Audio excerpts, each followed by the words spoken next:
영원한 생명이다는 그런 의미를 지니고 있습니다.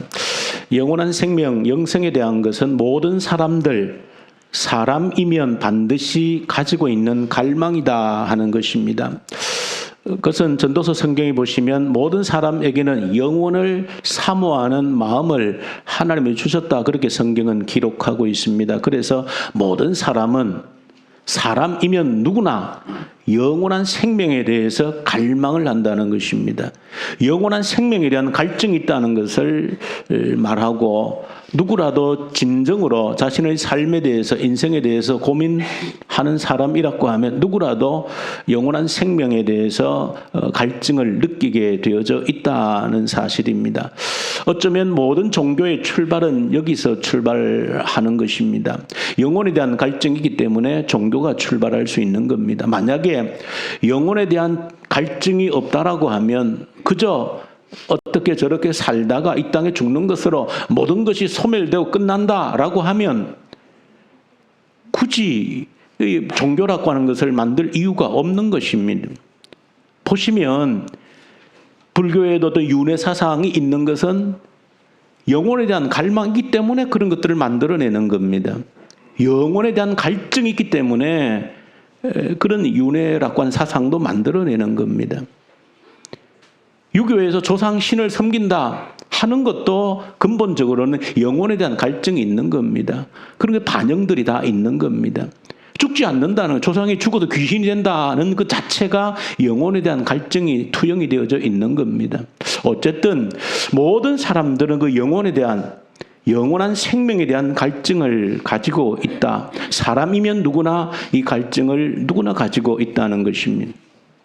자, 근데 오늘 성경에도 보시니까 한 젊은 청년이 예수님께 다가와서 어떻게 해야 내가 영생을 얻을 수 있겠는가? 이 영원한 생명에 대한 갈증을 예수님께 찾아와서 질문을 던진 겁니다. 근데 예수님께서 이 질문을 받으시고 이 젊은 청년에게 하시고 있는 이 대답을 보시면 간단한 이야기인 것 같은데, 근데 이 대답이 아주 간단치는 않습니다. 왜냐하면 우리가 성경을 볼 때, 성경이라고 하는 것은 항상 한 문장만 보아서는 진정한 본래 의미를 깨달을 수가 없거든요. 전체 성경에서 말하는 그 의미와 그 흐름에 비추어서 그 의미를 생각해야 되기 때문에, 그래서 그 예수님의 대답을 보시면 간단치가 않습니다.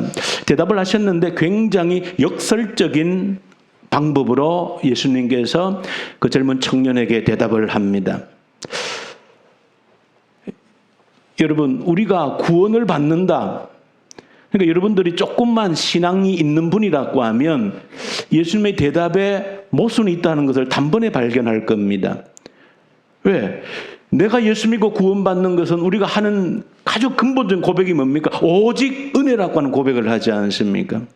내가 무엇인가 했기 때문에 그 대가로 구원을 받은 것이 아니고, 나는 죄인이고 전적인 타락한 죄인인데 하나님께서 내게 전적으로 은혜를 베풀어 주셔서 내가 영원한 생명, 구원을 받았습니다. 그게 우리의 가장 기본적인 신앙 고백이지 않습니까? 그런데 그 고백을 아는 사람이라면 예수님의 대답을 들으면 고개가 갸우뚱해지는 것이지요. 예수님께서 뭐라고 대답하시는 겁니까? 이 청년에게 영원한 생명을 얻으려면 율법책에 무엇이라고 기록이 되어져 있는가? 그대로 행하라는 것이지요. 그래서 어떤 계명입니까 하니까 예수님이 친히 가르쳐 주시지요. 10계명에 있는 내용을 그대로 말씀해 주는 겁니다. 뭐 하지 말라? 도둑질하지 말고, 간음하지 말고, 살인하지 말고, 내 이웃을 내 몸처럼 사랑하고 내 부모를 공경하라. 10계명의 있는 내용을 그대로 이야기합니다. 그러니까 이 예수님의 대답을 저희는 딱 들을 때는 이게 아닌데 라는 생각이 들 수밖에 없는 겁니다. 그 예수님은 뭐라고 젊은 청년에게 대답하는 겁니까? 이렇게 잘 행하면 너가 뭘 얻을 것이다? 영원한 생명을 얻을 거다. 구원을 얻을 것이다 하는 거 똑같은 말이거든요. 그러니까 우리가 정말로 알고 믿고 고백하는 것과 전혀 다른 이야기를 주님이 하신 겁니다. 그래서 예수님께서 하신 대답이 간단한 것 같은데 굉장히 역설적으로 하셨다 하는 것을 제가 말씀드린 이유가 바로 거기에 있습니다. 그렇게 예수님께서는 이 모든 걸 행하면 구원을 받는다. 그러니까 그 젊은 청년이 뭐라 그럽니까? 예, 제가 모든 걸 다 지켰습니다. 이렇게 당당히 얘기를 하죠. 그러고 보면 이 젊은 청년 상당히 그래도 이 구약의 율법을 알고 있는 젊은 청년으로서 율법을 온전히 지키려고 상당히 노력했던 인물이라는 것을 단번에 알 수 있죠. 그래도 예수님께서 한마디 더 던지지요. 너가 가지고 있는 재산을 다 팔아서 가난한 자들에게 나누어 주라. 그렇게 했을 때 이 젊은 청년이 심히 고민에 빠져가지고 뒤돌아가 버렸다. 그렇게 성경에 기록하고 있죠. 자, 그러면서 예수님께서 하신 말씀이 부자는 하나님 나라에 들어가기가 얼마나 어려운지, 뭐가 낙타가 바늘귀로 들어가는 것만큼 어렵다. 그렇게 결론에 말씀을 하시는 겁니다.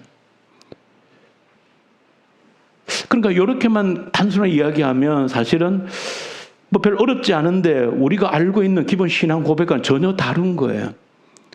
근데 말씀을 사실 조금 더 연결해서 보셔야 됩니다. 성경마다 계속 이어지고 있기 때문에 사실은 이 가르침에 대한 이야기는 내일 읽을 마태복음 20장에 그 포도나무 주인, 포도원 주인의 그 비유까지 연결되어집니다. 그리고 계속되는 대화 속에서 보시면은 나중에 이런 결론, 여러분 잘 알고 있는 한 가지 결론을 알고 있죠. 먼저 된 자가 나중되고 나중된 자가 먼저 된다. 그러면서 이 포도원 주인의 비유가 이어집니다. 그 포도원 주인의 비유 여러분들 많이 들으셔서 대부분 많이 좀 알고 계실 터인데, 하나님 나라는 포도원 주인과 같다 그렇게 했습니다. 그 포도원 주인의 비유를 대략 우리가 알고 있지 않습니까? 하루에 일당을 정해놓고 이제 일꾼들을 들여보내는데, 요즘 같으면 6시에 들어가서 아침 6시부터 들어간 사람 있고 9시, 12시에, 3시에 마지막 6시면 끝나는데 오후 5시에도 들어간 사람이 있는 것이죠. 근데 마지막 온 사람부터 이제 싹스를 주는데 하루 약속한 한 데나리온에 그 싹스를 주는 겁니다. 근데 보니까 한 데나리온, 1시간밖에 일하지 않는 사람에게 한 데나리온을 준 거예요. 그러니까 하루 12시간 일했던 사람은 기대가 부풀어 올라왔겠, 야, 1시간 일하고 한 데나리온이니까 오늘 주인의 대박 만났다. 나는 12시간 일했으니까 나는 12데나리온을 받을 수 있겠다 생각했는데, 떨렁 자기도 한 데나리온밖에 안 주는 것이죠. 그러니까 불만을 하죠. 그 비유가 포도나무 주인의 비유입니다. 사실은 결국은 그 결론도 뭔가 하면 먼저 된 자가 나중되고 나중된 자가 먼저 된다. 그 비유의 말씀의 결론인데, 그러면 조금 제가 뭐 어쨌든 우리 설교 시간이 짧기 때문에 결론적으로 말씀을 드리면, 예수님께서 이 젊은 청년이 어떻게 해야 영생을 얻을 수 있습니까? 라고 하는 그 질문 속에 주님은 대답하시면서 역설적으로 대답하신 거예요. 결국은 이런 것을 지키면 너가 영원한 생명을 얻을 수 있다 하는 것처럼 처음 말씀하시는 것 같지만은 전체 포도원 주인의 비유까지 전체를 들어서 보면, 하나님이 주시는 은혜라고 하는 것은, 하나님께서 우리에게 부어주시는 은혜라고 하는 것은 결코 뭐 할 수 없는 것이다. 돈으로 살 수 없는 것이다. 라는 것을 이야기해 주고 있는 겁니다. 그러니까 주인이 우리가 일한 만큼 주는 게 아니라는 거예요. 너가 요만큼 일했기 때문에 이만큼의 보상을 주는 게 아니라는 것입니다. 그러니까 하나님 주신 은혜는 우리가 뭘 했기 때문에 받는 것이 아니라는 것을 말씀하고 있는 겁니다. 그러니까 그 비유에 예수님께서 젊은 청년에게 하고 있는 답의 핵심은, 결코 우리가 하나님께로부터 받는 은혜라고 하는 것은 돈으로 아니면 내가 무엇을 행함으로 얻을 수 있는 은혜가 절대 아니라는 것입니다.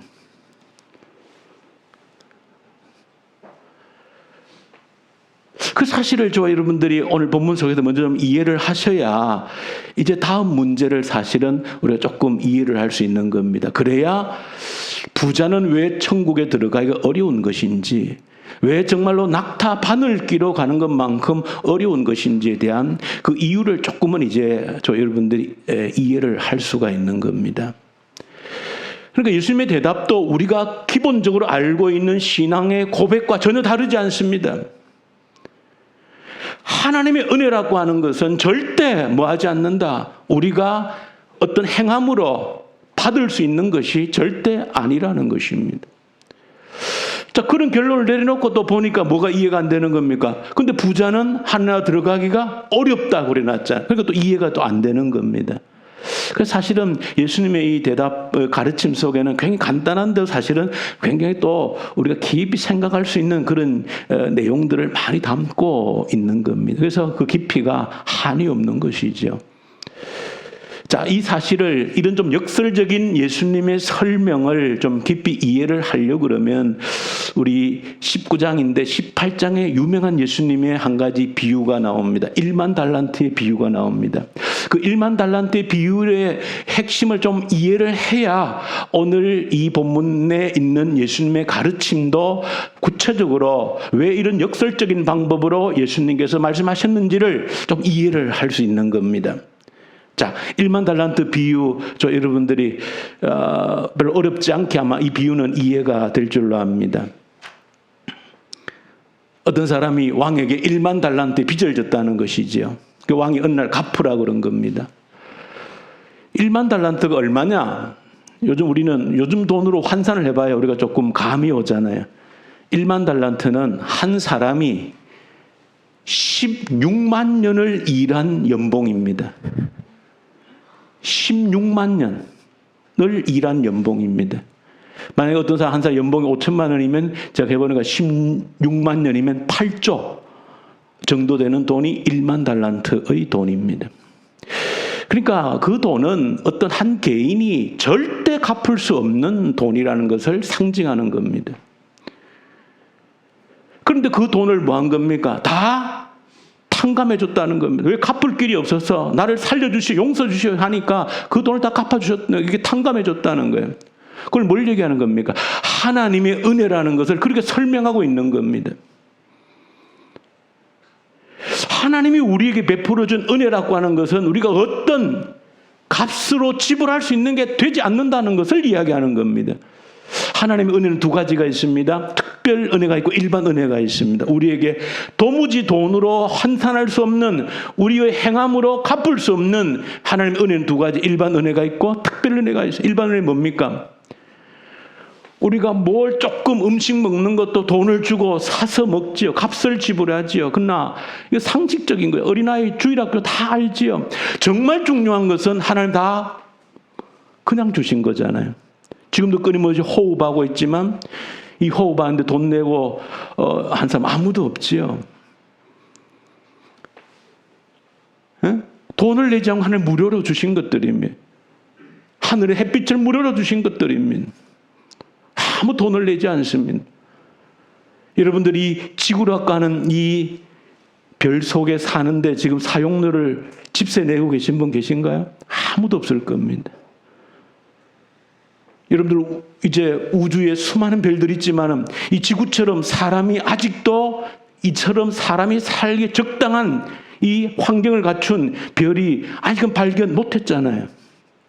응? 아직은 발견하지 못했습니다. 사람이 살 수 있는 최적의 환경을 이 지구대에 만들어주셨는데 이런 거 아직 다른 별을 발견을 하지 못했습니다.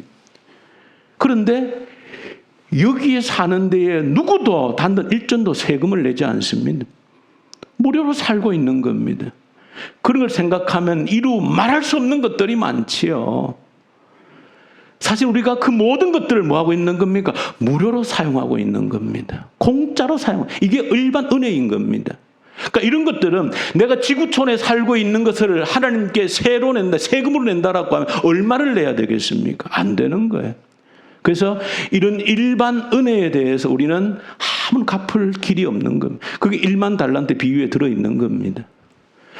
두 번째 특별 은혜죠. 특별 은혜는 뭡니까? 하나님의 아들이 이 땅에 사람으로 오셔서 내 죄를 대신해서 십자가에 죽으셨다는 것이 일반의 특별 은혜입니다. 내가 내 죄를 갚을 능력이 없는 겁니다. 내가 내 죄값을 지불할 능력이 없는 존재들인데 누가? 하나님의 아들 예수께서 이 땅에 오셔서 내 죄를 대신 지시고 십자가에 죽으셨다는 겁니다. 그러므로 내 죄를 용서해 주셨다는 거예요. 이게 특별 은혜인데 내가 어떤 것으로도 갚을 수 있는 방법이 없다는 겁니다. 그러니까 이런 특별한 은혜, 1만 달란트의 은혜를 우리가 빚지고 살아간다는 겁니다. 빚지고 살아간다는 거예요. 근데 가만히 보시면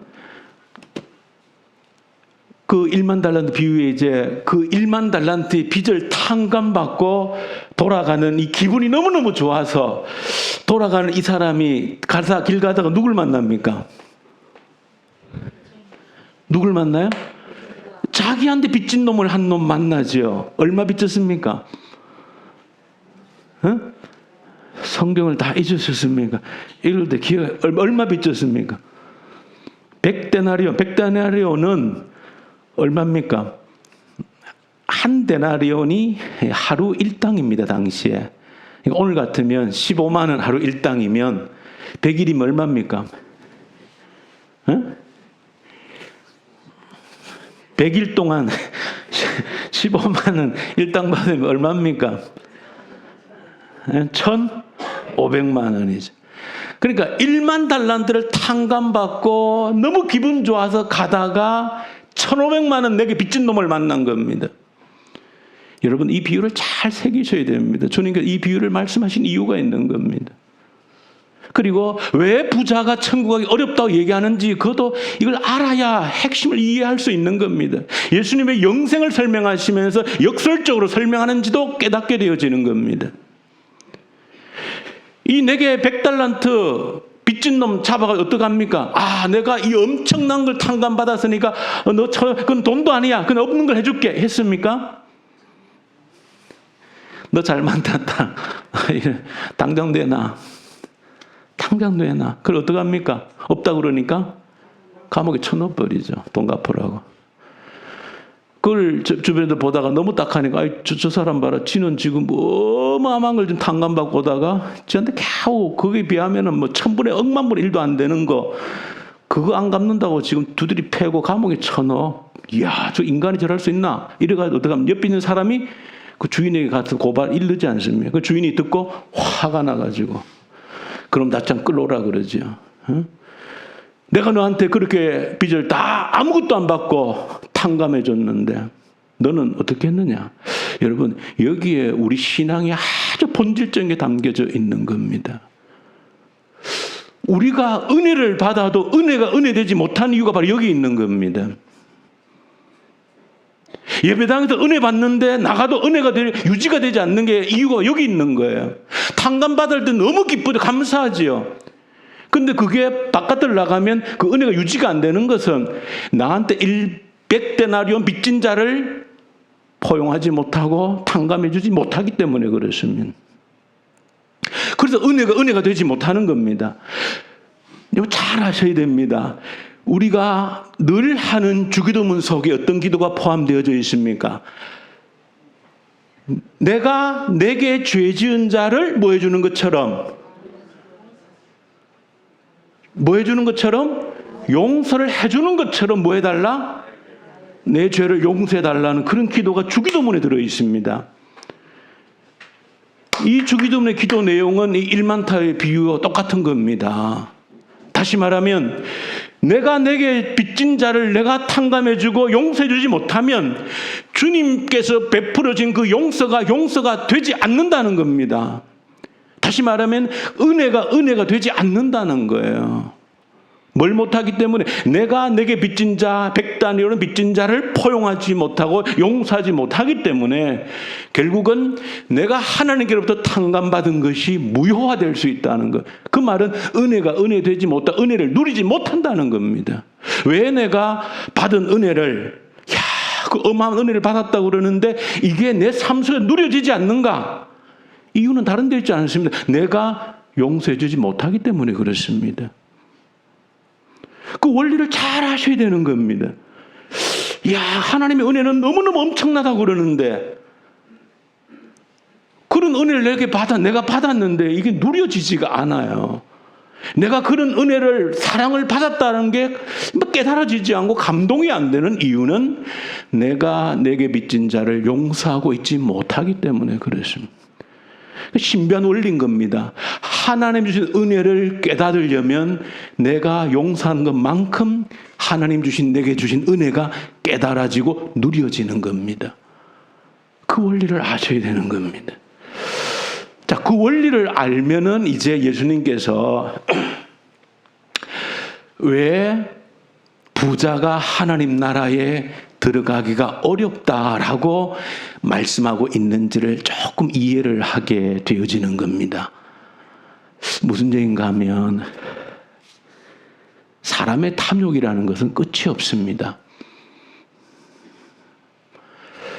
사람의 욕심, 탐욕은 끝이 없습니다. 오늘 오후에 우리 CBS 성경 공부할 때 이제 그 신구약 중간사 부분을 이제 조금 다루면서 그 신약 성경에 등장한 헤롯 가문 있죠.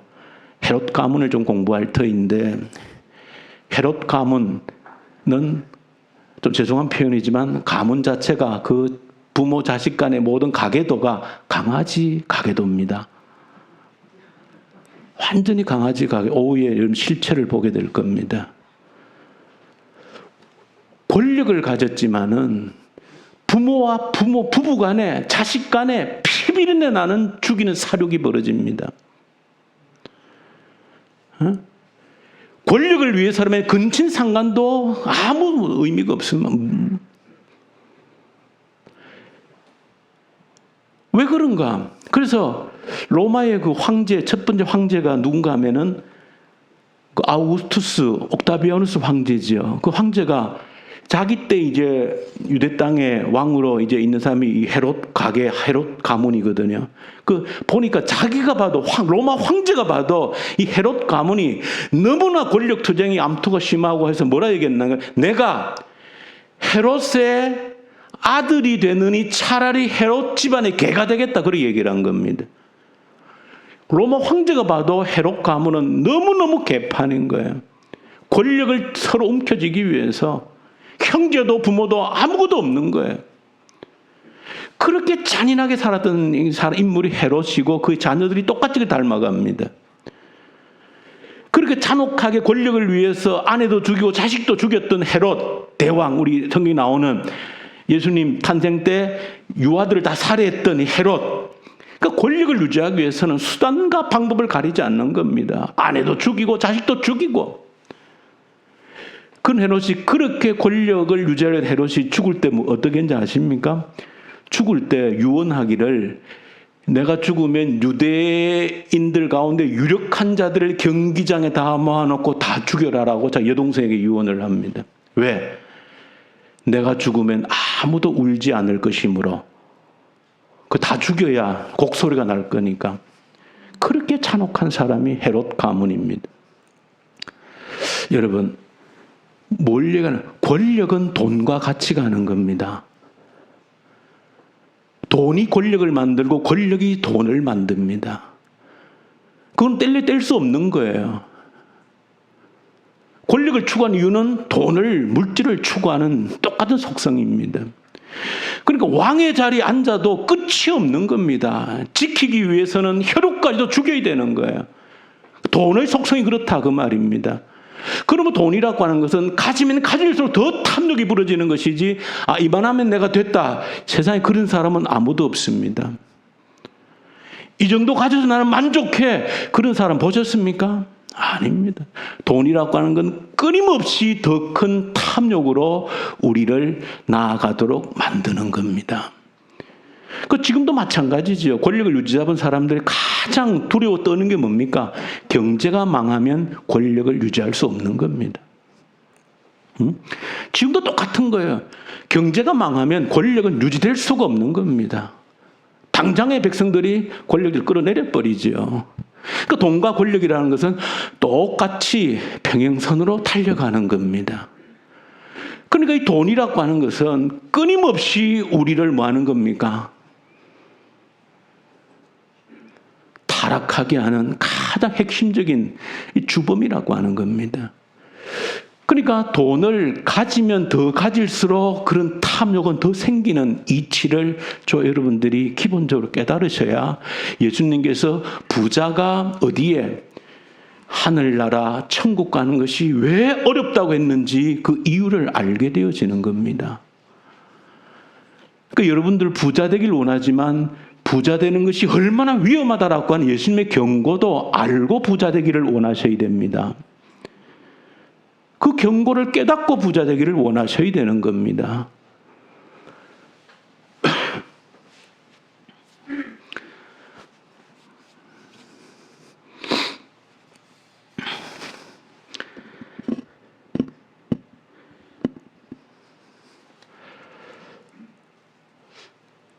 그러면 우리는 부자가 되지 말아야 되는가? 그런 질문이 생기는 거죠. 조금 더, 그래서 예수님께서 그 하신 말씀 중에 부자가 천국 가기가 비유를 어디다 하신 겁니까? 낙타가 어디 들어가는 것만큼 어렵다? 바늘귀 들은 것만큼 어렵다. 그렇게 하셨죠. 이것은 제가 새벽 기도문에도 설명을 드렸습니다만은 우리가 알고 있는 바늘귀, 옷 꿰매는 바늘의 귀. 사실은 그렇게 쉽게 이해할 수 있는데 성경 당시 유대인의 풍습이나 문화로 보면 바늘귀는 옷 꿰매는 그 바늘이 아니고 그 바늘귀가 아니고 그러면 진짜 뭐 완전 불가능하죠. 근데 그 당시 바늘귀라는 것은 그 예루살렘 같은 성문이 있죠. 성문이 크지 않습니까? 성문은 뭐 하는 겁니까? 외적의 침략을 방어하기 위한 큰 문이지요. 그래서 어떻게 합니까? 성문이 해가 지면 성문을 닫지요. 그리고 해가 떠야 성문을 열고 하지요. 그렇기 때문에 이 성문 해가 닫으면서 그 큰 성문은 닫아버리기 때문에 근데 성문을 닫았는데 저녁에 한밤중에 급한 일이 있어서 성문을 나가야 될 때 그 큰 문을 열지 못하는 거예요. 그래서 성문 옆에 조그마한 문을 내는 겁니다. 사람 하나 수그리고 들어갈 수 있는 그 정도 문을 여는 거예요. 그게 이게 뭐 바늘귀 문입니다. 바늘귀. 그러니까 사람이 겨우 한 사람 지나갈 수 있는 조그만 쪽문이기 때문에 거기에 낙타가 보통 짐을 지고 거기를 들어간다는 건 거의 불가능한 거예요. 그 얘기를. 어쨌든 불가능한 건 마찬가지예요. 그러니까 부자가 한나 들어가는 것이 어렵다 하는 이유는 똑같은 겁니다. 자, 그래서 부자의 위험성을 예수님께서 이처럼 강하게 경고를 하고 있는 겁니다. 그렇지만 여러분 한 가지 있죠. 성경의 전체 사상을 아셔야 됩니다. 성경은 어디에도 부를 죄악시한 적이 없습니다. 그 사실도 똑같은 성경의 가르침입니다. 부라고 하는 것은 죄악스러운 것이다. 그 자체가 악이다. 그렇게 하지 않습니다. 성경에도 거부들이 많습니다. 아브라함도 거부였고 욥도 거부였습니다. 그리고 구약의 요셉도 총리였고 다니엘도 60년 이상 70년 가까이 총리로 재상으로 지낸 인물입니다. 그러니까 성경은 어디에도 권력과 이 물질을 죄악시하지 않습니다. 그럼에도 불구하고 예수님은 이 부라고 하는 것이 또 권력이라는 것이 그만큼 위험하다라고 하는 것을 경고를 하고 있는 겁니다. 그럼 우리는 정말로 어떻게 해야 되겠는가? 그래도 우리가 부자가 되어야 되지 않겠는가? 저는 목사가 되고 제일 후회스러운 게 한 가지가 있습니다. 한 가지는 그래도 목사가 돼가지고 내게 물질의 은사를 주십시오. 이렇게 기도할 수는 없잖아요. 그래서 그게 조금 제가 한 가지 좀 제가 후회스러운 것 중에 한 가지. 왜냐하면 제가 그래도 성경을 이렇게 읽고 묵상하는 가운데, 이것도 하나님의 큰 은사인데, 물질로 하나님께 쓰임 받는 것도 분명히 중요한 은사란 말이죠. 내가 목사가 안 되었으면, 내가 그냥 교회를 섬겼으면, 정말 성경을 제대로 깨달았으면 하나님께 정말로 구해서, 정말 물질 은사를 구해서 이 물질을 통해서 하나님 나라를 위해서 엄청나게 일할 수 있는 그런 비전을 가지고 엄청나게 기도할 수 있겠는데, 내가 이 목사가 돼가지고 그 기도를 못해 좀 아쉽다. 그 생각을 좀 아쉽게 생각을 합니다. 그래서 성경은 절대 부를 죄악시하지 않습니다. 부의 위험성을 경고하고 있는 겁니다. 왜? 부가 많으면 많을수록 그만큼 실제적으로 하나님과 멀어질 그 위험성이 훨씬 크다는 겁니다. 그건 사실인, 객관적인 사실입니다. 그러나 성경을 볼 때도 그렇고 기독교 역사를 볼 때도 하나님 나라에 위대한 거룩한 부자들이 있습니다. 위대한 거룩한 부자들이 있습니다. 제가 오늘 한 사람 소개하고 싶은 사람이 루이스 헨리. 서울의 병원 이름 있죠. 세브란스 병원. 루이스 헨리 세브란스. 이분은 정말로 거룩한 부자다 하는 것을 우리가 깨닫게 되었습니다. 거룩한 부자다. 이분은 사실은 록펠러하고 같이 1800년도 후반에 석유가 처음 개발됐을 때 석유 회사를 세운 사람입니다. 그러니까 엄청난 부를 이렇게 쌓은 사람이죠. 근데 이 사람은 세브란스라고 이 사람은 부모로부터 뭘 배웠는가 하면 섬기는 걸 배운 사람입니다. 수많은 사람들을 섬기는 봉사하는 것을 배운 사람이어서 그 엄청난 부를 자기가 쥐었을 때 그 부를 가지고 그는 딴 일을 하지 않았습니다. 그는 엄청난 병원과 학교를 세우고 교회를 세워서 모두 다 무료로 개방했습니다. 학교도 무료, 병원도 무료, 교회도 누구나 예배드릴 수 있는 곳으로 엄청난 그런 일을 했던 사람이 바로 이 세브란스라고 하는 사람입니다. 근데 그가 1900년도에 미국 카네기홀에서 연설을 듣는데 누가 연설을 했는가 하면 한국에서 의료 선교사로 있었던 올리버 에비슨이라고 하는 선교사님이 한국의 사정을 보고하는 연설을 세브란스 이스분이 들은 거예요. 한국에 지금 아주 병원이라는 것이 있긴 있는데 너무 열악하다는 것이죠. 의사 한 사람이 간호사도 없이 모든 걸 돌봐야 되고 제대로 병상에 갖춰진 병원 하나 없다라고 하는 것을 이제 미국 사람들에게 이제 연설을 한 겁니다. 거기에 감동을 받은 거예요. 감동을 받아서 기부하기로 작정한 겁니다. 그 기부금을 받아 세워진 게 지금 연세 세브란스 병원인 겁니다. 그래서 이름이 세브란스 병원인 이유가 거기 있습니다.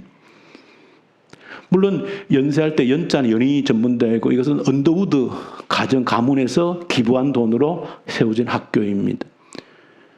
얼마를 기부했는가? 당시에 세브란스가 기부한 그 금액을 지금 하나로 환산한 지금도 환산한 5천억을 기부한 겁니다. 그저 병원이 세워져서 지금까지 이 땅에 그 교육과 의료를 위해서 일해온 겁니다. 5천억을 기부한 겁니다. 거룩한 부자지요. 근데 그의 주치의도 한국에 보냈습니다. 26년간 그 주치의가 한국에 와서 의료의 발전을 위해서 헌신한 인물입니다.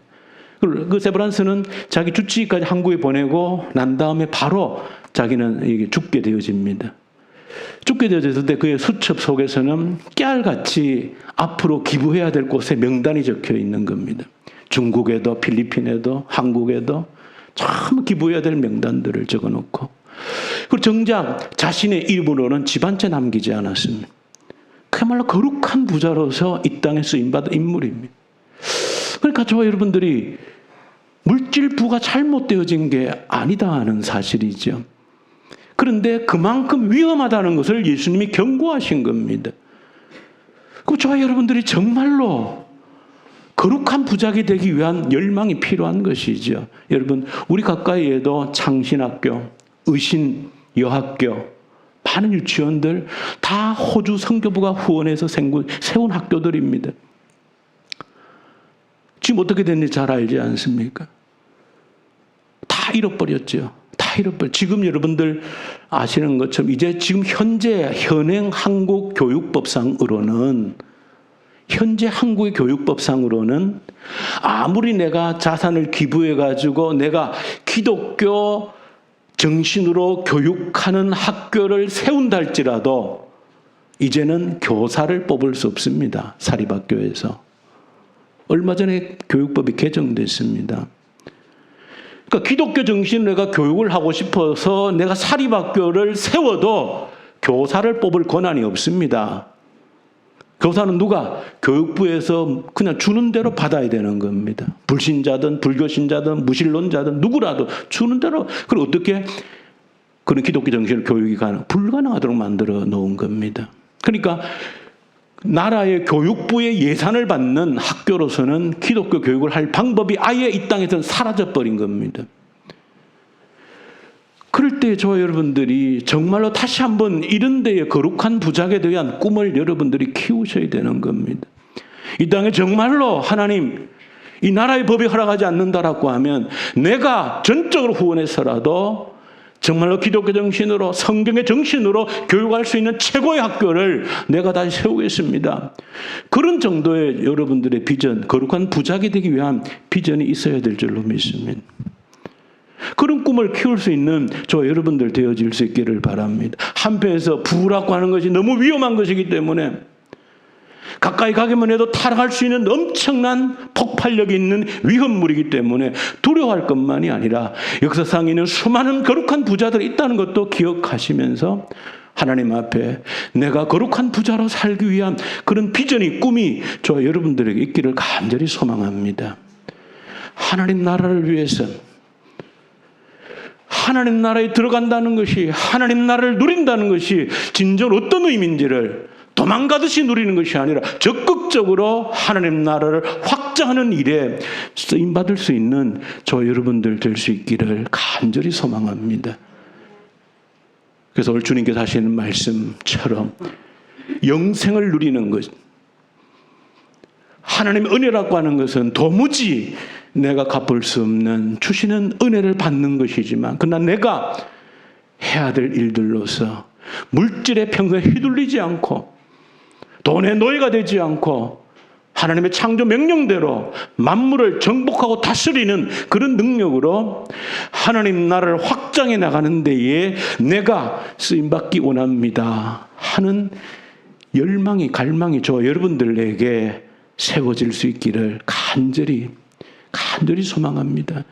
여러분들이 기도하셔야 되는 이유가 여기 있는 겁니다. 여러분 자녀 손들을 위해서 그렇게 기도하셔야 되는 겁니다.